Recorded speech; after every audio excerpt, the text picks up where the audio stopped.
I'm Prince Ambassador Yomi Ogungbe, S.A. Solomon. I was born 14 July 1969. I was born from a royal family of Eshinoko family in Lagos Island, and my mom was from royal family, Lagos Island, Eshinoko family, while my dad is from Badagry. I started all my life through my mom, my dad, because I'm from polygamy, but I grew up with my mom. But mostly when I was in secondary school, I lost my dad. So, and a lot of things I saw about my dad was a merchant, a businessman. And since then, when I was very little, my mom taught me how to do one or two business in the area of that. I hawk for my mom. I help her to sell. I sell a lot of different things. Not even the area of my mom's business alone. Up to the extent of selling ice water then for people, and sold a lot of things. I help my mom.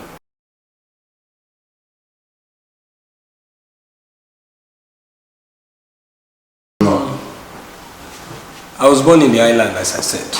But my mom stays in Ajegunle. I grew up in Ajegunle. My mom loved business. She loved going out in the morning, coming late at night, things like that. But all areas of what I did was like I learned from my mom.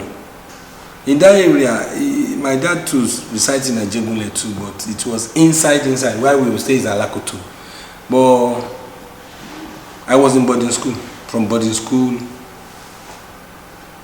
I was in boarding school, Trinity Primary School, Abeokuta, I think Itaoshin then. Then I came to Lagos during the free education, Jakonde 79. So the way my mom brought me up, I live in the streets most times because I learn a lot of things in the streets.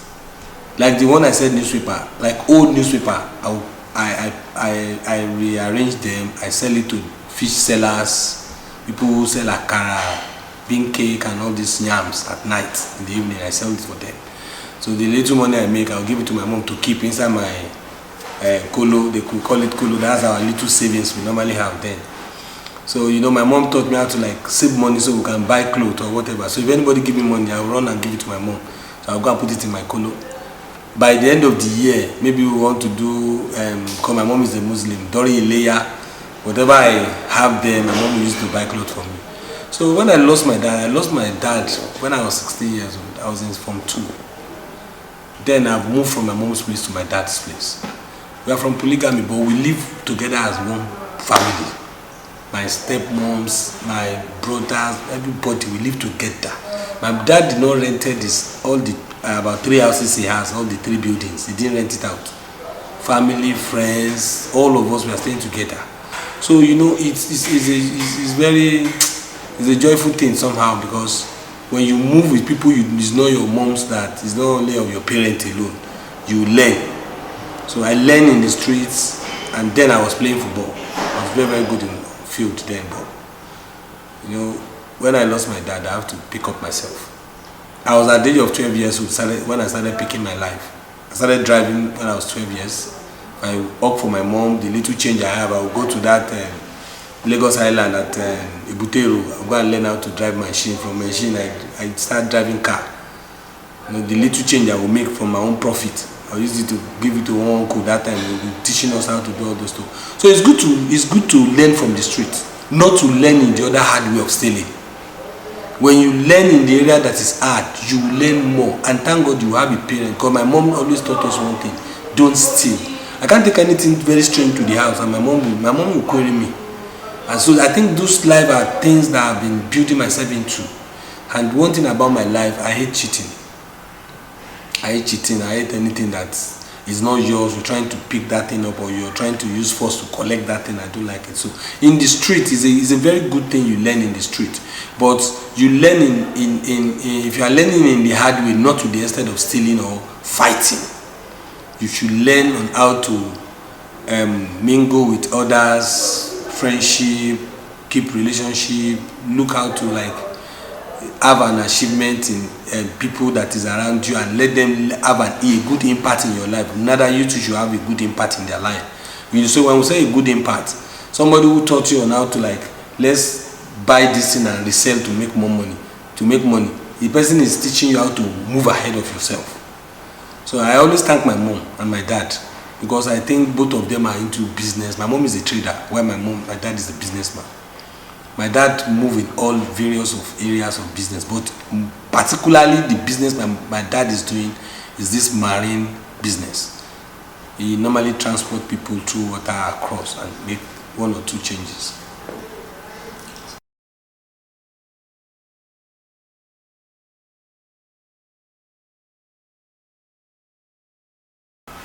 Yes, it has. It has assisted me a lot.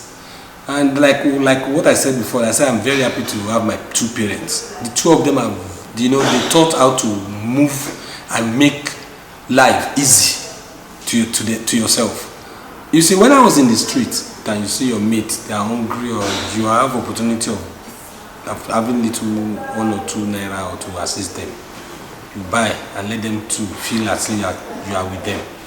So in those areas, when you look at things like that, your own is still better off. And things are not been easy for those people. Sometimes I will take some of my mates to my home and tell my mom that he's hungry, wants to eat. We'll eat together, person will go home. So those stuff, my mom knows me too. I normally bring so many people home. Come to my mom, we'll eat, we'll take dinner together sometimes before they go to their places. So in the area of being a businessman and politics, the difference of those 2 things is very different. If you want to make life, you go into business. Politics is not meant for business. It's not meant, because it's just like a leadership of servant. You are being represented by some other people. You are representing them in the area of politics to some areas. The way they brand politics in, let me just say, in Nigeria or in Africa is very different.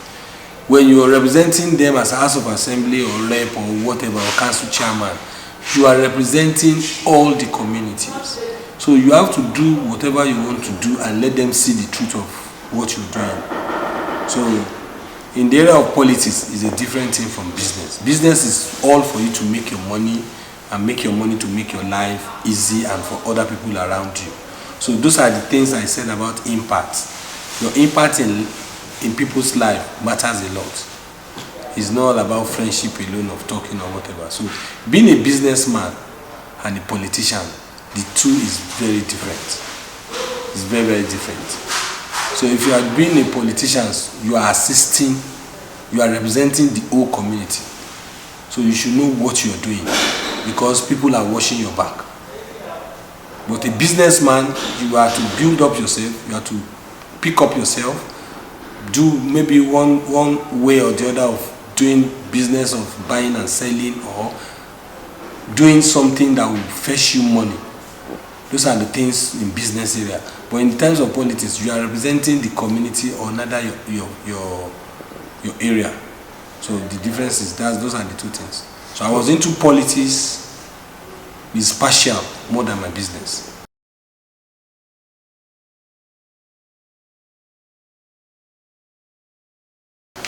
One thing about life, I started with cinematography, editing. Before editing or cinematography, I did journalism somehow. I love pictures, news. So I work with Managing Nigeria Limited. I think that's where I did my IT. But the main course I first of all did was like art and sculpture. Because I draw very well. I did art and sculpture and estate management. So, but later when I want to do my IT, I have to go to Managing Nigeria Limited at Ibadan Street, then at Obitemeta. That's where I worked. The company was into adverts. We snapped picture. We are the one that did the Kesenshi advert cream and all those stuff then. Omo and Joy soap. So from there we went into photography as well. All these adverts, photography and all this stuff. So that's where I started my life. From there, when I left the place, I pick up myself by doing video recording up and down, going to party, on the seminar, anything entertainment is what I was into. Then gradually I went into editing, because when you cover the party, we will edit. We do the editing at the front and at the back of the end of the wedding invitation, wedding this in CD cassette. Then there's no CD. We use a video cassette. Later the introduction of CD comes in and all this stuff. So I started my life like that. I just have to become somebody, because I said something. I lost my dad when I was 16 years old. I was in Form 2. So immediately I finished my secondary school, I started struggling. Because I started struggling to be on my own. I left my father's house. I have to go and rent house at Ikorodu, at the Ututu area. That's where I rented my room and the parlor then. I started my life from there. So gradually it moves ahead. Then later I worked in my father's company. Because my father, like what I said before, the business I was doing now, I was born into that business, which is this marine transportation. I was born into the business because my dad started the merchant business. He migrated from Badagry down to Apapa, where he has the boundary between Apapa and Ajegunle. Then the colonies, the British were in the European quarters in Apapa, while the people in Ajegunle, then they would cross and walk with the white men at European quarters. So he transported them from that place. That's the shortest cut to enter the GRA, European quarters there. So he transported them with a pen, the shillings then, to cross people across the water to the European quarters. So from there, when he died, before he died, he requested for approval of getting a bridge on that land, because he's the owner of that land, 2 acres of land in Atajibule, and across the other side to Napapa. So we lost him at 86. We built the bridge 88. That's where we started the business. So I work in that company as a cashier then. Later I become director of one of the directors of the company. So I know more about the business by getting an approval, doing 1 or 2 things like that from the federal government. So I was there. When I saw the business like that, I was impressed. Like, if my dad could not go to school and he's having such business, then what am I waiting for? So that's how I now come into the business. I have to build the one in Lord Chosen Church. That's the first one I built personally on myself. I was the one that renovated my dad's in 1980. That's 2013. So in 2017, I built my own in Lord Chosen Church, beside Lord Chosen. After then, we have to seek for another. The community people there ask for another approval, another development of their areas, because we link 2 communities together. We link the urban area and the rural area together. That's what we normally do. So from there we link with the bridge again. That one is motorable one. So now we've been given another approval to come and build another ferry jetty at Badagry. So I think I prefer my business more than the politics. But the only thing of that area of the politics is like I said before, I don't like cheating. So it's affected me a lot when people are suffering beside me. So I now try to see if I can render myself as well to let me be a servant before my people, let them appoint me to a position whereby I can be able to come back and give them the feedback in a good way, not the other manner people are doing.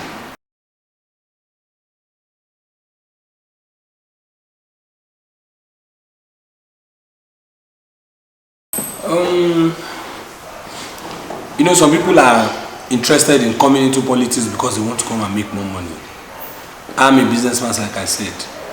I like people who is into business that struggle for their daily needs. So I was into it. That was my plan for let me build up my future. And the only way you can build up your future is just for you to be on ground. So even if you're on ground, I believe one thing: being wealthy does not mean it's meant for only you. God give you this opportunity because some people are around you that need to benefit from you. So having a friend or whatever is good for you to have an impact that will straighten your future. The impact of you that you have, you are trying to see it as a good thing for you to straighten some people's future, is just for you to support them one way or the other, so they too can have their own good tomorrow. So now, in that area of the politics aspect, like I said before, I don't like cheating. let's even leave cheating aside. Nobody can do anything without God sent. One, I have an NGO empowerment NGO, in which I have been assisting so many people personally to move on their life. I have a lot of people have built up for them to become somebody, like having their own little business and one thing or the other. I have some people I'm still assisting one way or the other. They're in school today. They're in the university today, secondary school level and university level, in which I'm still thanking God. I want the impact that is good in me to show in their life. So those people now, by the time they finish their university, they are not going to have any bad mind. We have a lot of people outside there that they can help.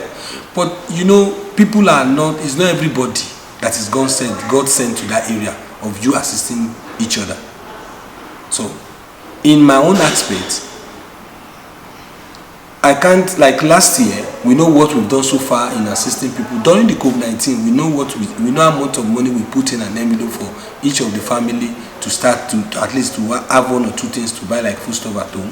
We know the people we've shared, like we shared about 1,500, 1,105 carton of Indomies to the women's outside there, to the widows and other stuff. Fine. Then every year, past 18 years, I've been issued jams out. Jam, like last year we gave jam of 105 or 115 jams out to the young students. So in those areas, if I'm using my own personal money to do all this, because I believed your impact in people's life matters a lot, in a good way, not in a bad way. So in that area of politics, you have to learn how to give, not for you to receive, to be of yourself alone. You have to learn how to receive. So those are the areas where I said you have to assist one another. And the area of being a businessman, I told you something. I said my mom was a trader, while my dad was a businessman, a merchant. So I took from my mom and my dad in the area of business, because I believe if you don't make money, you can't live. And the only way you can make money is for you to work hard.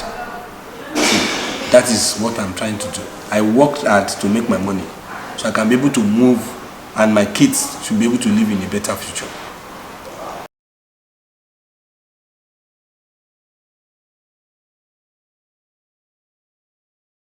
I would said anybody that doesn't like cheating has to be a grassrooter. I'm a grassrooter. I am one of the pressure group since when I was in secondary school. This Afenifere of a thing. Then they use this what's it called? Student union to embark on their own crisis in the city there against the government. So I was part of the pressure group. I'm in Afenifere. I'm in CD, Campaign for Democracy. I'm in what's it called?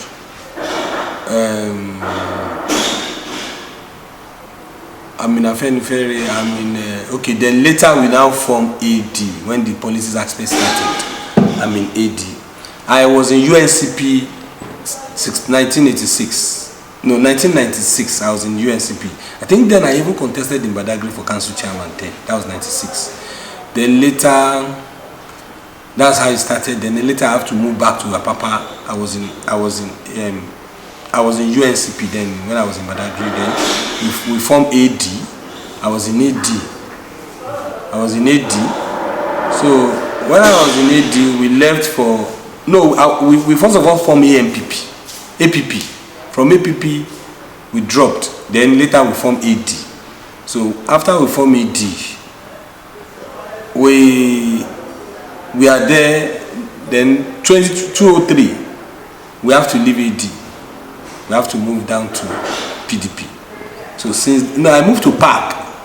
We are the one that moved to Park then, because when when we formed the party, when Bola Ahmed Tinubu said if we register AD, we don't want any other people, we have to move from AD to Park. So then we have Ganiu Daudu. Then that time, before the Park, when I was in AD, I'm part of the ESCO of the state ESCO. We always have our meeting at Abat Macaulay Way then Then we normally have meeting at Ganiu Dadu's house at VI. Then I was in Apapa, like I said. Apapa is Abraham Adesoya's house is where we have our NGA meeting there. That's where we have our secretariat. Then later, I was even I'm part of the state school in the AD then. That was 98. Then later, we moved to PDP. So I was in PDP till now. And to my own belief and my stand, I didn't see anybody in this political setting that they are the problem of Nigeria. The main problem we have in Nigeria is the lawmakers. The constitution we are practicing is not the constitution we're supposed to practice. And there's no time, they've not make any room to adjust our constitution to that standard. I believe if the lawmaker can make law that will back this country, that will give this country a strong backup, we won't be able to be seeing this corruption and all of the thing like this that is happening. But if the lawmaker can say the truth, just an instant, look at local government autonomy. That's supposed to be at stake because we have three arms of government. We have local, we have state, we have federal. Because of the truth of the matter is like they never want the council chairman to be on their own so they can move ahead of themselves. It's not done anywhere that local government should be under the governor because they can be fine because the governor before this local government. But the council chairman, most of all the revenue they used before has been directed to the state. Then what do they want to use to work? So I've contested for, that's why I decided that I wanted to go for to contest for the lawmakers. That's why I'm trying to contest for the House of Assembly before. From House of Assembly, last election 2019, I contested for House of.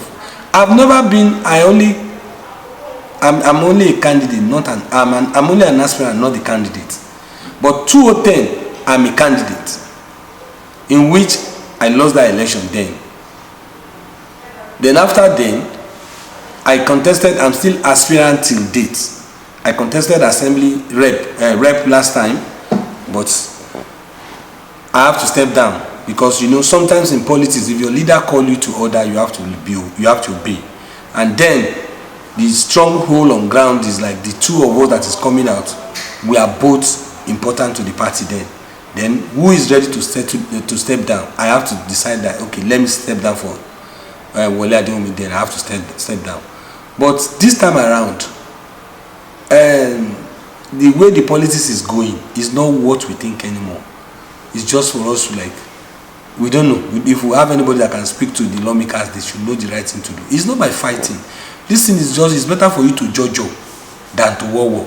When you judge in the house, you make your law and let your law be firm. At the end of the day, we'll get to where we are going.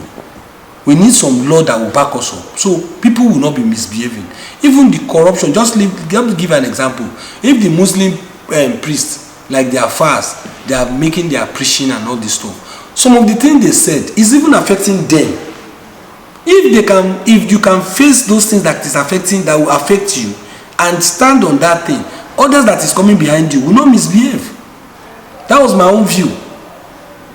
So it's not by contesting that matters a lot. It's just for us to please have a one voice of rebranding the state. Nobody, we are only saying the government. If you are good and you are at home, you don't want to come out, then we are not ready to exchange to make things work out. Some people are outside there, they are good, they are trustworthy, but they are scared of being a politician because they believe all politicians is bad. It is not a do or die affair. If God said you will be there, fine. If God said you won't, nothing you can do. So I've contested and I'm still in PDP till now.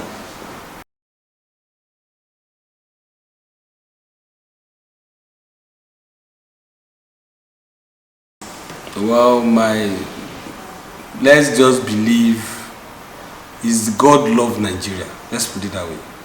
God loves Nigeria. People cannot be outside Nigeria and be telling you, let's go on Oduduwa Nation. Let's go on Oduduwa Nation. Let them come home. It is not by war. If you want this thing, you can sit. At least it is three. What's it called? 3 tribes. Let's put it that way. Let's say Hausa, Igbo, and Yoruba. let's come to the round table. If something they can go peacefully, fine. But I know too well this is not an easy task. It's not an easy task because there is no how this thing is not going to lead to war, because some people it is their benefit, their own interest. We say one Nigeria. It is okay. Let's go back to Germany. Germany was broken up into two. Is it easy for them to govern themselves alone when we have the Eastern Germany and Western Germany? It's not easy. All this thing we are saying is just for us to sit back and think of what to do tomorrow. It's just for us to rearrange ourselves. That God really bless Nigeria, and we are okay. We have sound young boys outside and girls outside that they are good upstairs. At least Okonjo, well, I was this woman that they just gave this thing. At least from Nigeria.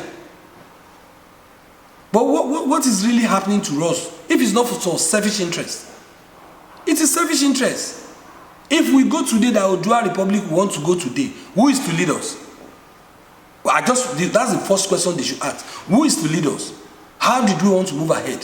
What is the plan we have at hand? What have we planned ahead of before? Because if you want to go on, you want to break up, you will have planned 20 years or 10 years ahead of that breakup. That is the truth. Is it in the agricultural level we want to talk?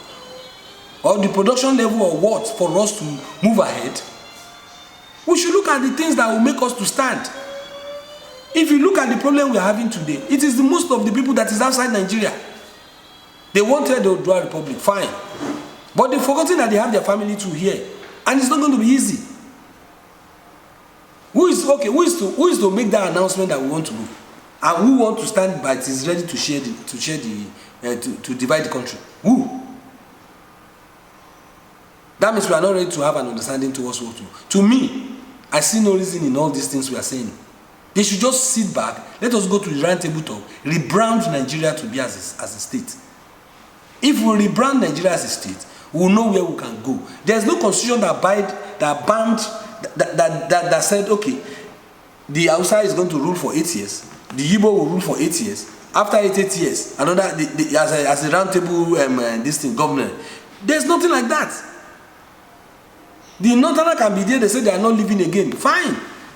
But where are we going? If really there is cheating anywhere, like I said before, I don't like anything cheating. They should go back to our constitution and readjust things.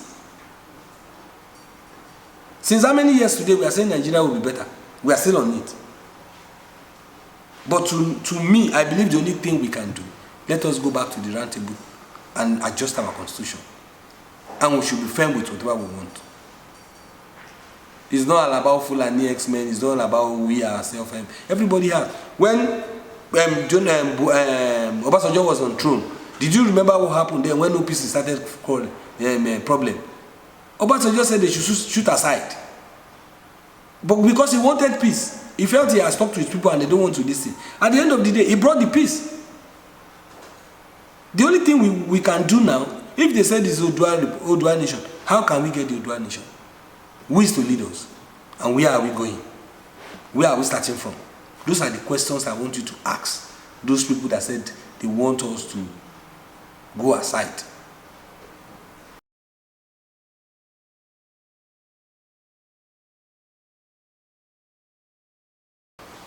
Well, to me, there's a solution to everything in life. There's nothing that we don't have a solution to. The only solution to this thing is because the business they are doing, nobody is doing it in our own state. If we have cattle rearers too in our own state, we won't go to their state and buy cow. They won't have access to put their cow down to our state. This thing is a simple thing. If you look at the Igbos, they are into business. Yoruba, school. Abiza not. The Northerners, they don't have anything for them to do farming and trading. How many of us is doing farming in here? How many land do we still have in Lagos that we can use for farming? Where can we put our own cattle? Where we can put our own cow? You don't understand what I'm saying? There's no any reserved area for anything anymore in Lagos. Lagos is congested. If it's Ondo we are going for such thing, let's know we want to use Ondo in Southwest to rear our cow. We want to buy, let's buy. Imagine, sometimes you just see some things on social media. The northerners have inject pepper, the northerners have inject what's it called? Onions, fruits. Are we not going to eat? How many of us we are into this farming in Lagos or in the southwest? The solution is this: if we can do all this business ourselves alone, let them stay in their states and do their own cow. Okay, they said they have cow in the Ibadan people. They are selling cows. They are selling meat. Where are they going to buy the meat? Is it not from the Fulani? Is it not from the north they bring the meat they want to buy? So if supposing we have our own cows here, we can't be able to be disturbing ourselves to go and bring cow from the northerners. Because I don't even want to go into that issue, because it's even contradicting the way people are bringing the stories and here and there. If our government can give them almost 100 and something million to settle kidnappers, we have our securities, we have OPCs. The next thing is just for them to rebrand the security we have in the southwest. It's not by reforming what's it called, Amotekun. Why are we reforming Amotekun? What? That means how many security are we having? We have Amotekun, we have OPC, we have Agbekoya. The OPC is even too fashion. Now, let's say all the four security now. Where are they when Fulani is coming and kidnapping and rape in our own state? So the best thing is that you go and rebrand that all our security men on our own. Is that at least OPC is registered. If they did not register Amotekun, OPC is registered. Let's put them on the farm. Let's put them outside. Let them pay them. Let's look for a way we can build up ourselves. It's not until we are expecting Fulani, one Fulani expert will come to my village and invade my village. Do you think I'll be happy? So that's the point. That's the main thing we're supposed to go ahead for. They should go ahead on security. If we are bringing in state police, the governor of that state will be using state police against whoever is his enemy. That's the area where I don't want this. I don't even see anything in the area of state police. But what about our own security we are having at hand? Where are the OPC? Where are the Agbekoyas? Where are the Amotekun? It's not by forming Amotekun. They should sit back. Let us come to Dua conference. Let them rebrand our security first.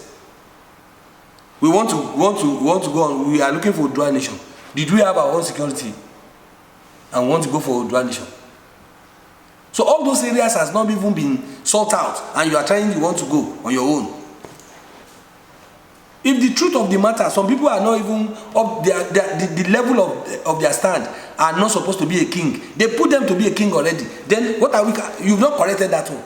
You want to have a Odua nation.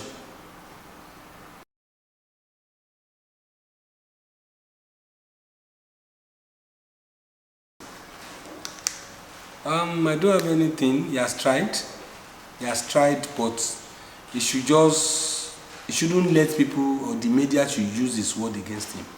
He really tried. He really tried by moving ahead to stop this, but he has not tried on one area.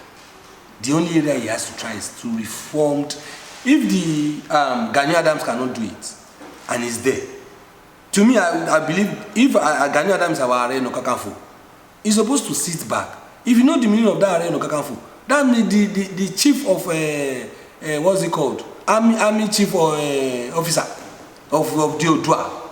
So the guys, Sunday Igboho have really tried. That's the truth of the. But people are now blaming him in another area. Why won't they blame him? It's because he listened to them. He shouldn't talk much. He should just leave them.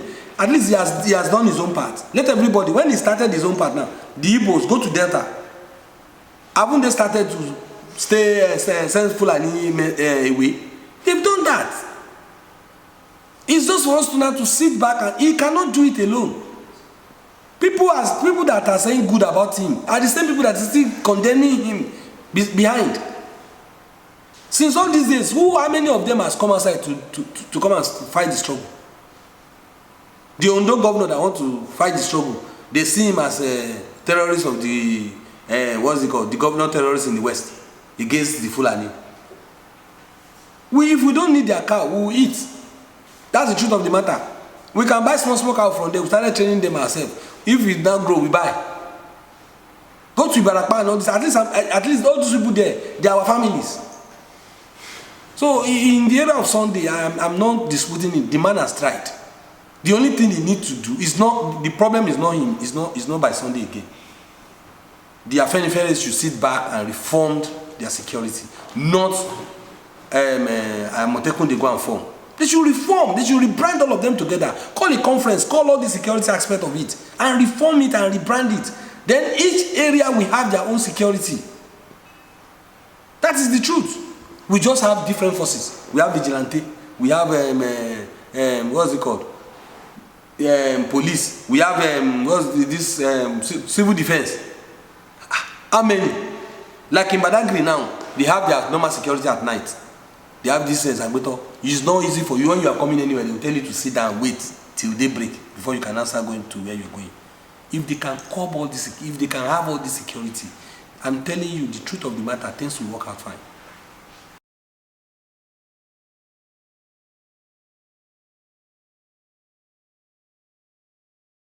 The first thing I would say is if you look at it very well, Badagry, during their problem of NSAS and all this stuff, fighting, Badagry did not fight any policeman. We never burned down any police station here. During our own protests, even some policemen are still be with us when we are doing our rally. What we are agitating on is for them to do, even if it's to patch the roads for us. That is what we are agitating on. Because majority of people living in Badagry works in the island and Alausa, Ikeja, Surulere like that. And they will leave and they come back at night. So the road is bad. Because of that road, some people will go, they won't come, they will leave their family, they will work till Friday, till Saturday. On Sunday, they will come home. Early in the morning on Monday, they've gone. We are not, all we are after is Badagry, the road. Badagry is not. And in the area of that transportation, to me, I won't say anything, is our government. Because nobody can just wake up in a day. What those people are fighting for? They are fighting for the poor masses. How much before Badagry with 15 naira you get to Badagry from my 2? But now 1,500 naira. And you are still increasing the tariff you want to be collecting from road, from each of these commercial buses. And at the end, these commercial buses that is striking now, they needed money too. They want to work, they want to feed, but they have to go on strike because the pace will still come back to the poor masses. If they now decided that Badagry from Badagry to my 2 is now 3,000 naira, it's not easy. If it is our government and the governor have not said a word over this issue, it is because the governor has given them an access. I see no reason why Lagos, okay, governor is looking for more money, we are looking for more revenue. Then why didn't Lagos State collect the what's it called? The union or whatever this thing they are collecting. Go to your state. Your state has already stopped them. There's nothing like national union in Oyo. There's nothing like national union again in Ogun State. If that is what we want in Lagos, let them do it for us so we can have peace. This is not working out. This thing is affecting us. In Lagos alone, we have road, we have national union. Now, the one that is bringing problem is national union, is road, not national union. So, it is the social media that will be of assistance to us. It's not everything we can get there. It is social media to need to talk to them. We don't know, because if, imagine, people are trekking now they will trek from Agbara to Badagry. Look at that, look at the far distance. Because they could not see transportation. Now, government said they has already banned bike. But bike is now applying Badagry road now to my 2. 4,000 naira, one person. 4,000 naira a person. And if you now go in the morning, come back again at night, 8,000 naira. Almost house rent for the month. So, in fact, the government we are into now, we just have to keep quiet. Because if you say much, it's another problem. It's just for us to just pray to God that God should just lead us out from these pains. It's a big pain. Some people they've lost their business because of they could not get to their work.